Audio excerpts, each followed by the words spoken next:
J'ai enfin vu Terminator 2, le jugement dernier.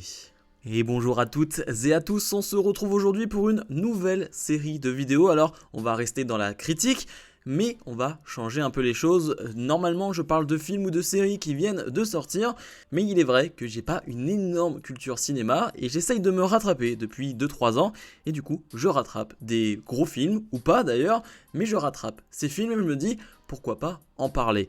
Et récemment, j'ai vu Terminator et j'ai vu Terminator 2. Alors concrètement, j'ai pas de culture cinéma de base parce que je vis pas dans une famille qui est très cinéphile et donc plein de films des années 80, 90, voire tous, honnêtement, je ne les ai pas vus. J'en ai vraiment pas vu, peut-être des extraits à la télé et encore et encore. Bref, cela fait maintenant 2 ans que je suis hyper intéressé par tout ce cinéma et j'estime aujourd'hui être un peu un cinéphile et du coup je m'intéresse à ces films-là et je découvre des films. Forcément, quand tu dis que tu découvres Terminator 2 en 2024, ça peut paraître bizarre, mais si tu n'as pas finalement de parents ou quoi que ce soit qui sont intéressés par le cinéma, il y a beaucoup de films que tu n'as pas vus. Bref, parlons de Terminator.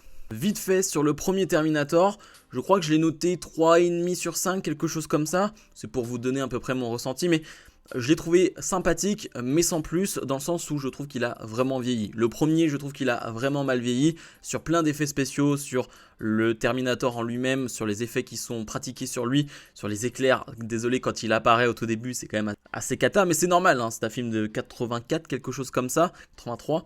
Et donc forcément, ça a mal vieilli sur certains points, mais l'histoire se tient. Je trouve que Sarah Connor est déjà très badass dans le premier, bon on en parlera dans le deuxième, c'est encore autre chose, mais je trouve que ça se tient, les personnages ça se tient. Je suis pas convaincu par la relation amoureuse entre Sarah Connor et Kyle Reese, je suis pas vraiment convaincu par cette relation là, j'y crois pas vraiment, bref. Voilà, mais globalement les scènes d'action sont plutôt cool et ça se finit bien. J'aime bien la scène de fin, le camion qui explose, le feu, etc. La dernière séquence dans cette usine abandonnée. Bref, c'est plutôt cool. Mais donc, j'arrive avec le 2 avec beaucoup d'impatience parce que pour le coup, j'ai entendu beaucoup de choses sur le 2. L'un des meilleurs films d'action de tous les temps, la meilleure suite de tous les temps. Enfin bref, vraiment j'entendais beaucoup de ce 2 et j'ai pas été déçu. J'ai pas été déçu. Pour vous donner un ordre d'idée. J'aime bien donner des notes au film. C'est pour moi et pour me rappeler après quelle note j'ai pu mettre. Et surtout, cette note, elle évolue avec le temps. J'ai mis 4,5 sur 5.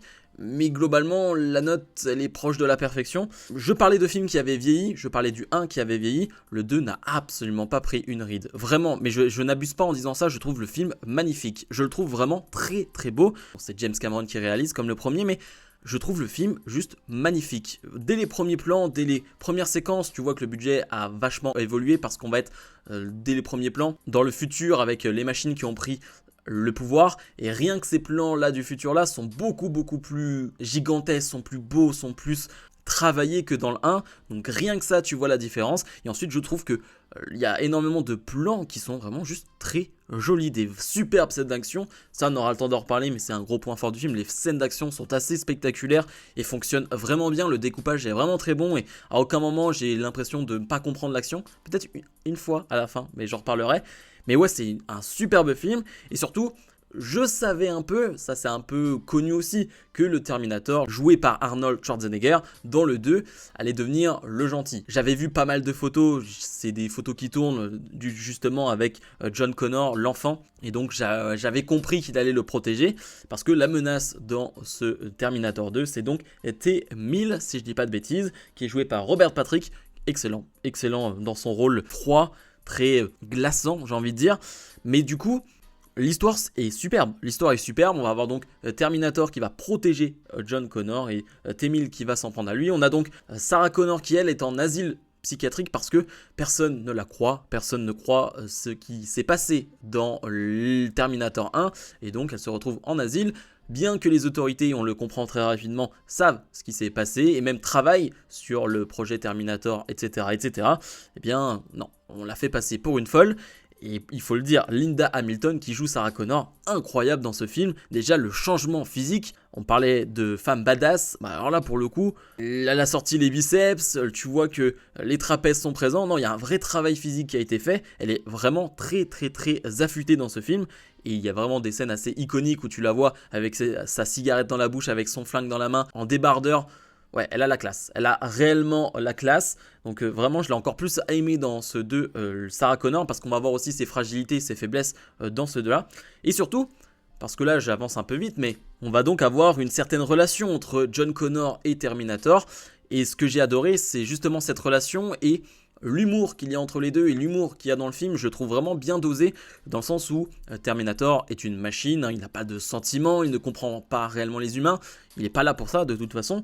Et du coup, John Connor va faire en sorte qu'il comprenne les humains, qu'il parle comme des humains avec certaines expressions comme Hasta la vista baby, des manières de faire, je pense au pouce, je pense par exemple au moment où il lui apprend que les clés des véhicules sont au-dessus. Enfin bref, il lui apprend des choses d'humain et cette relation fonctionne parfaitement. John Connor n'a pas de père.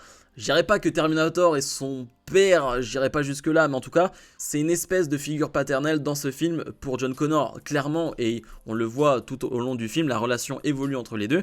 Il y a plusieurs moments qui m'ont vraiment marqué, et il y a un moment qui revient à la fin, et j'avoue que j'ai bien été ému à la fin, parce que finalement, on a donc cette super relation entre les deux, et à un moment donné, lors de leur première rencontre où ils arrivent à faire évader Sarah Connor, qui d'ailleurs était en train de s'évader elle-même, à quel point elle n'avait pas besoin des gens, hein, vraiment, elle était assez incroyable, et bien finalement, il y a cette conversation dans la voiture où John va pleurer et t'as Terminator qui lui dit mais pourquoi tu pleures? Pourquoi les humains vous pleurez? Et il va lui reposer cette question plus tard dans le film et John va lui expliquer que c'est comme ça, c'est les sentiments, voilà, ça ne s'explique pas vraiment. Et il y a cette scène finale, je sais, je vais vers la fin directement, mais où Terminator doit se suicider, entre guillemets, doit se jeter dans cette énorme cuve de lave, je dirais, où finalement il est obligé de le faire pour brûler la puce qu'il a en lui.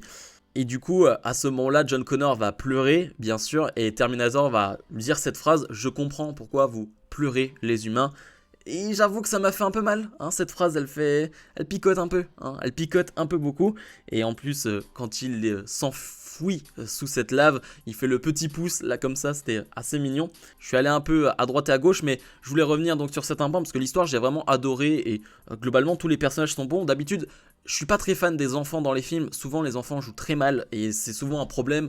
T'as du mal à t'attacher alors finalement à un personnage d'enfant ou quoi que ce soit parce que les enfants c'est tout ou rien, j'ai l'impression. Il y en a qui sont vraiment excellents et t'en as qui sont vraiment pas bons du tout. Et ben l'enfant est excellent, vraiment l'enfant est excellent. Alors, au début tu te poses un peu des questions parce que c'est son personnage qui est comme ça, c'est son personnage qui est un peu arrogant, c'est un rebelle, hein, John Connor, mais ça fonctionne bien. Et comme je le disais, la relation avec Terminator fonctionne merveilleusement bien. Mais donc les personnages sont top et les scènes d'action. Les scènes d'action, il faut en parler, mais je suis pas un expert en film d'action, c'est pour ça que j'avais peur au début de me lancer dans cette franchise Terminator. On parlera de si je continue ou non, mais parce que je suis pas un énorme fan des films d'action et j'y connais pas grand chose. Voilà, c'est pas trop mon domaine. Mais les scènes d'action, elles sont stylées, vraiment, elles sont vraiment très belles. C'est souvent des courses-poursuites entre le Terminator et donc T-1000, comme dans le premier, hein, on est des courses-poursuites en camion, des courses-poursuites en véhicule. Là, la première course-poursuite où tu as T-1000 qui est dans un camion qui poursuit John Connor qui est sur sa moto et derrière tu as la moto de Terminator qui d'ailleurs fait un énorme saut à un moment donné et c'est fait en un plan et il est tellement classe cette image. Pour moi c'est une des plus belles images du film, le saut de Terminator avec sa moto là en un plan, sublime, vraiment sublimissime. Bref, j'ai adoré cette course-poursuite et la manière dont c'était fait.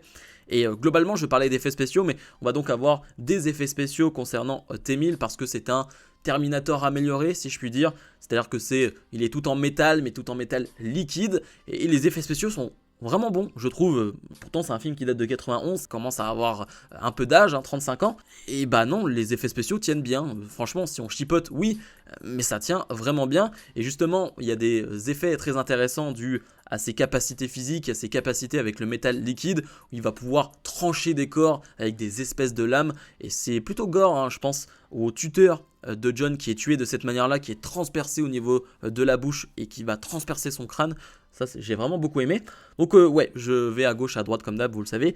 Mais c'est un film que j'ai beaucoup aimé, hein, comme vous pouvez l'entendre. Et comme je le disais, j'aime beaucoup la conclusion du film avec Terminator qui meurt, avec T-1000 qui meurt, mais surtout la morale un peu du film qui te dit clairement, oui, on a certes modifié le futur, mais ça ne veut pas dire que les machines ne prendront pas le contrôle, et ça ne veut pas dire que tout sera changé et que la vie sera belle jusqu'au bout. Non, ça veut simplement dire qu'on a réussi à modifier une partie de l'histoire, mais que tout reste à faire encore. Et ça, j'ai trouvé ça très intéressant comme fin de film. Je voulais faire un point vite fait sur la musique, sur les thèmes, le thème de Terminator, qu'est-ce qu'il est bon, Qu'est-ce qu'il est génial, vraiment j'adore et je me l'écoute depuis là 2-3 jours, je me l'écoute parce que j'ai regardé ça en une semaine, je me suis fait Terminator 1 et Terminator 2, fallait que je me le fasse, à un moment donné je m'étais dit il faut que je le fasse et je me le suis fait et franchement je regrette pas du tout parce que Terminator 2, moi qui suis pas un expert en film d'action, ce sera un gros film d'action, il sera dans mon top des films d'action, ça c'est sûr et certain, mais du coup ouais, je parlais de la musique, ouais le thème.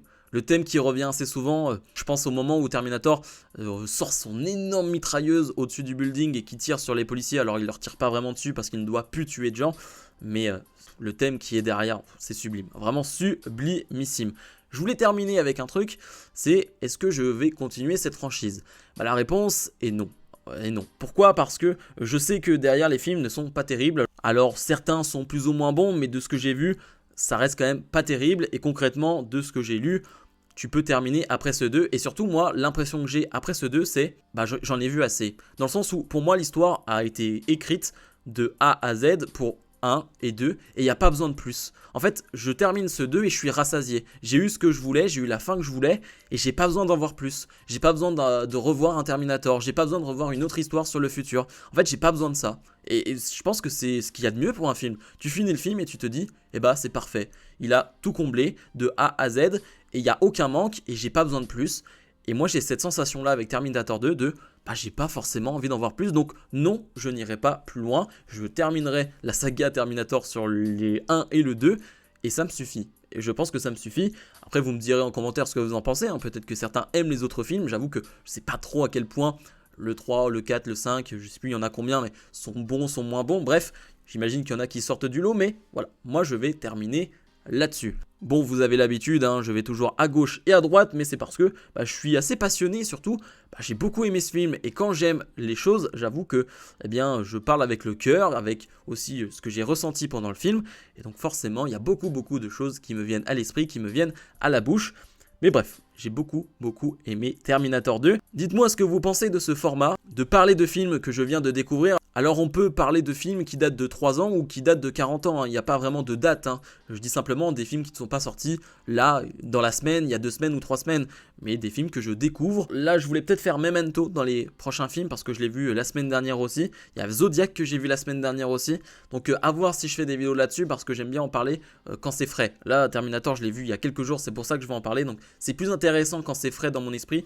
Je préfère parler avec des ressentis, avec des sentiments plutôt qu'avec une vraie analyse parce que je suis pas un expert cinéma non plus. Moi je parle juste avec mon cœur, avec mes sensations. En tout cas, c'est mon ressenti à chaque fois et j'estime pas être un expert en cinéma et donc pouvoir faire des analyses de dingue sur les films.